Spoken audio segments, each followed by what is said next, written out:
네, 이제는 관심을 가질 만한 기업이 과연 어디일지 한번 알아보도록 하겠습니다. 두 분의 전문가가 선정한 관심주 확인할 텐데요. 키워드부터 공개합니다.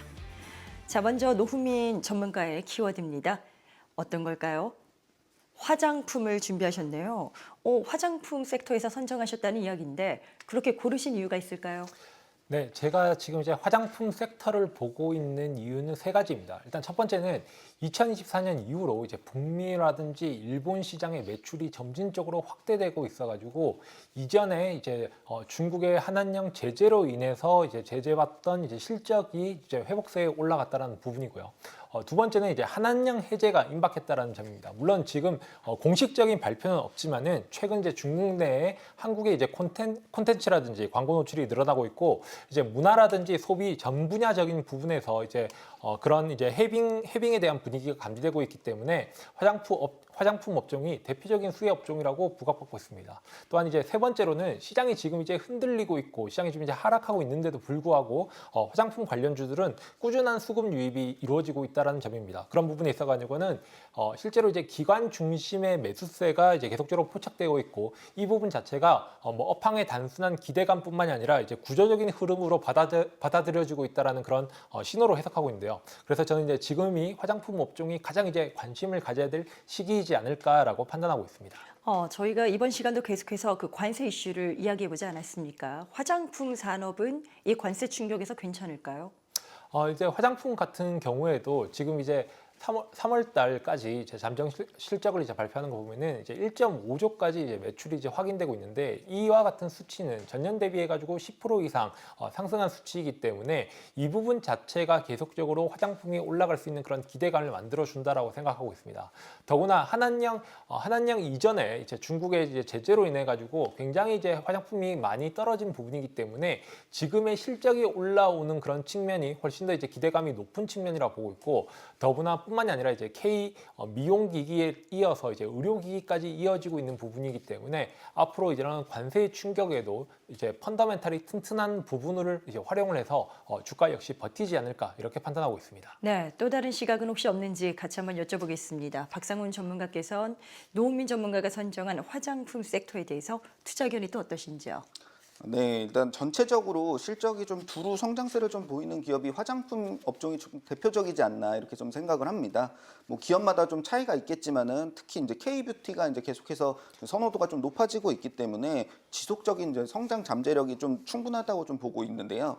뭐 특히 이제 동남아나 이제 아시아권에서 우리나라의 이제 화장품 입지는 뭐 독보적이라는 부분들을 잘 알고 계실 겁니다.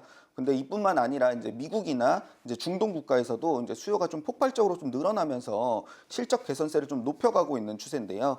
뭐 최근에는 뭐 동물성 화장품인 비건 제품이나 의약품과 유사한 더마 코스메틱이 좀 인기를 끌면서 기능성까지 더해지고 있기 때문에 매력적인 부분이 좀 많다고 좀 보고 있습니다. 네, 긍정적인 시각 의견 주셨습니다.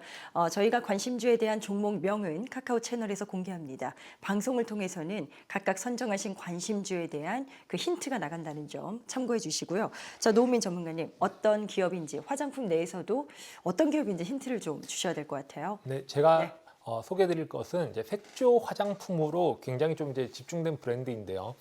이제 립스틱 하나로 이제 입소문을 타다가 이제 MZ 세대를 중심으로 거의 이제 팬덤이 확보된 그런 브랜드라고 볼 수 있습니다. 가격은 합리적인데 이제 퀄리티가 높아가지고 이제 가성비 끝판왕으로 불리고 있고 그런 부분에 더불어서 이제 국내 온라인 커머스 쪽에서 굉장히 강한 입지를 다지고 있는 기업입니다. 특히 또 중요한 포인트는 해당 기업 같은 경우에는 이제 ODM 방식을 사용하고 있어가지고 고정비 부담이 적고 그다음에 이익률이 높다라는 그런 부분에서 굉장히 좀 유연한 운영 구조를 가지고 있다는 것이 강점이라고 보고 있고요.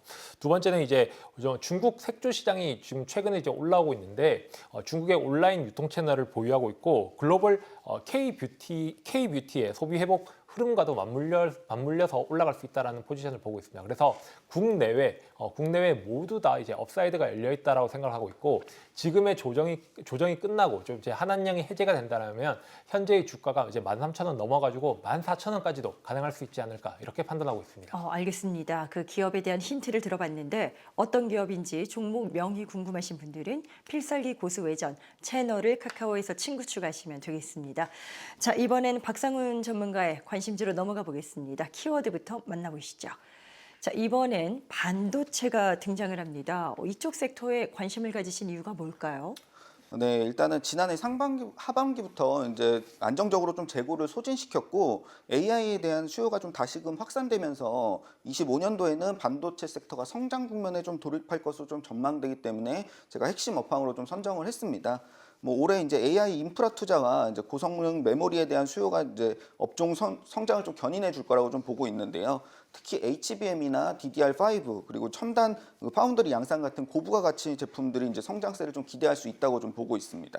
이제 반도체 기업들을 전체적으로 쭉 둘러보면은 실적이 대폭 늘어난 기업들은 대부분 이제 대기업들 위주였고 중소형주들은 아직까지는 주가 상승세나 매출 개선의 속도가 좀 빠르진 않았거든요. 그래서 보편적으로 대형주가 먼저 시장을 좀 이끌어가고 중소형주가 좀 따라간다는 점에서 반도체 섹터가 추가적인 상승세를 더 이어갈 수 있다라고 전망을 하고 있습니다. 이제 반도체에 대해서 이제 미국 이제 상호 관세를 좀 부과될 수도 있다는 전망들이 좀 높은데요. 뭐 사실상 반도체의 생태계는 일반적인 제조업 분야와 좀 다르게 각국의 이제 상호 의존도가 상당히 좀 높습니다. 굉장히 좀 얽히고 설켜 있죠. 그래가지고 이제 미국에서도 우리나라에게 HBM을 좀 의뢰하는 거고, 우리나라도 일본에게 비싼 이제 화학 소재를 좀 구매해오는 이유들도 다 그렇게 좀 의존도가 높기 때문이라고 좀 판단이 되는데요. 미국 상호 관세가 좀 지속이 된다면 미국 내에서도 이제 공급 축소로 좀 이어질 수가 있겠고, 미국 내에 반발이 좀 굉장히 많을 것으로 좀 생각이 됩니다. 뭐 그럼에도 이제 고관세가 좀 부과가 된다면 뭐 그에 대한 재무제표나 이제 주가에 대한 반영은 이제 빨라도 25년도 후반기로 좀 전망을 하는 거고, 당장의 시장을 좀 주도할 기술 섹터는 반도체 업종이 될 거라는 것이 의견입니다. 네, 박상훈 전문가의 관심주는 섹터가 반도체였습니다. 자, 그렇다면 이 섹터에 대한 노은민 전문가의 의견은 어떠신지도 궁금한데요. 뭐 긍정적인 시각 동의하실까요? 네, 최근에 이제 챗 GPT의 하나의 기능인 지브리 푸사 바꾸기가 굉장히 좀 이제 유행을 했었는데요. 맞습니다. 네. 네, 그런 걸로 봤을 때 AI에 대한 수요는 지금 여전히도 지속되고 있고 그 부분이 계속적으로 확인되고 있기 때문에 그런 AI의 기술을 이제 뒷받침해줄 이제 HBM 반도체가 실적이 당연히 좋을 수밖에 없다라고 생각하고 있습니다. 특히 엔비디아에서도 실적을 확인하였을 때 지금 역대급 실적을 발표를 하였음에도 불구하고 이후의 실적이 유지될까 유지되지 않을까를 고민하고 있는 부분이기 때문에 2025년도 이제 삼성전자라든지 SK하이닉스의 반도체 실적은 여전히 좋을 것이다라고 생각을 하고 있기 때문에 앞으로 이런 상호 관세의 그런 부분이 희석이 된다면은 제일 먼저 치고 올라올 것은 저도 역시 반도체라고 생각하고 있습니다. 그래서 그런 부분에서 반도체 섹터가 좋을 것이라는 의견은 저도 역시 동의하고 있습니다. 관심주 섹터는 반도체였습니다. 그 업황에 대한 이야기를 나눠봤는데요. 어떤 기업인지 종목명은 카카오 채널 내에서 확인이 가능하시고 어떤 기업인지 힌트를 먼저 들어보도록 하겠습니다. 말씀 주시죠. 네, 해당 기업은 이제 초고속 인터페이스와 이제 반도체 IP를 좀 공급하는 기업이고요. 특히 이제 실리콘 포토닉스라는 기술을 좀 세계적인 수준까지 좀 끌어올렸다는 점에서 매력적이라고 좀 판단을 하고 있습니다.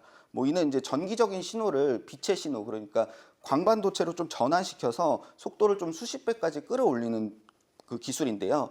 현재 이제 HBM이 데이터의 연결 통로를 좀 확장시키는 방법이라면 실리콘 포토닉스는 궁극적으로 이제 그 속도 자체를 좀 높이는 방법입니다. 그래서 정기적인 신호의 이제 고질적인 문제인 발열과 전력 소모를 좀 모두 개선시킬 수 있다는 점에서 차세대 기술로 좀 부각을 받고 있습니다. 이제 3월 초에 이제 삼성전자가 브로드컴과 함께 이 실리콘 포토닉스를 2년 내에 상용화하겠다고 좀 발표를 했는데요. 삼성전자의 IP 파트너로서 협력을 하고 있기 때문에 뭐 중추적인 역할을 해줄 것으로 좀 기대를 하고 있습니다. 또한 이제 메모리 반도체 분야와 좀 다르다고 좀 보여지는데요.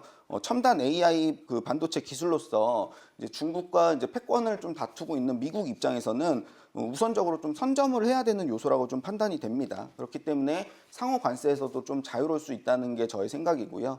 현재 이제 국내 증시가 이제 조정 장세를 이루고 있는 만큼 낮은 매수 가격을 선점할 수 있다는 것도 좀 장점입니다. 뭐 단기적인 이제 반등세로 저항권인 19,000원대까지 목표가를 좀 설정할 수 있겠고, 하반기에 이제 반도체 업황의 상승까지 좀 더해진다면 3만 원까지도 목표 주가를 상향할 수 있을 것으로 보고 있습니다. 네, 관심 가져야 될 투자 밴드까지 확인했습니다. 자세한 종목명은 카카오 채널에서 확인이 가능합니다. 필살기 고수 외전을 검색해서 친구 추가하시면 되겠고요. 모든 투자의 최종 판단은 투자자 본인에게 있다는 점 인지하시고 항상 내 계좌를 지킬 수 있는 현명한 투자하시길 바랍니다.